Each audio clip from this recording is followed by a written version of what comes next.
বাংলাদেশের ফুটবল ভক্তরা অপেক্ষায় আছেন হামজা চৌধুরীর দেশে ফেরার।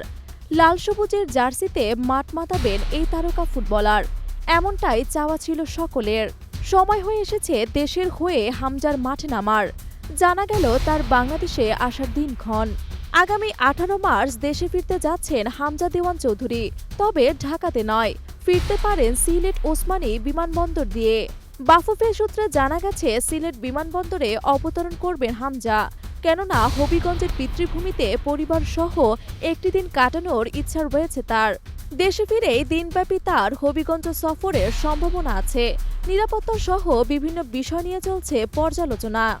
এদিকে দেশে হামজাকে বরণ করতে বর্ণাঢ্য পরিকল্পনার কথা থাকলেও হাতে সময় কম থাকায় সেই আয়োজনের সম্ভাবনাও কম, যদিও সব নির্ভর করছে হবিগঞ্জ সফরের ওপর।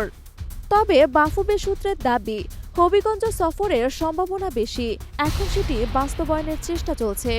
প্রসঙ্গত, এশিয়ান কাপ বাছাইয়ের তৃতীয় রাউন্ডে শিলংয়ের 25 মার্চ ভারতের মুখোমুখি হবে বাংলাদেশ। তার আগে 20 মার্চ দলের সঙ্গে ভারত সফরে যাবেন হামজা।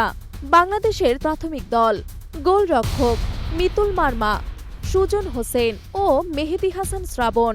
ডিফেন্ডার: শাকিল আহমেদ তপু, রহমত মিয়া, মোহাম্মদ শাকিল হোসেন, ইসা ফয়সাল, তাজউদ্দিন, তারিক কাজী, তপু বর্মন, সাদউদ্দিন ও সুশান্ত ত্রিপুরা। মিডফিল্ডার: মোহাম্মদ হৃদয়, সৈয়দ শাহ কাজেম, পাপন সিংহ, মোহাম্মদ সোহেল রানা, চন্দন রায়, মুজিবুর রহমান জনি, শেখ মোরসালিন, জামাল ভুঁইয়া ও হামজা চৌধুরী।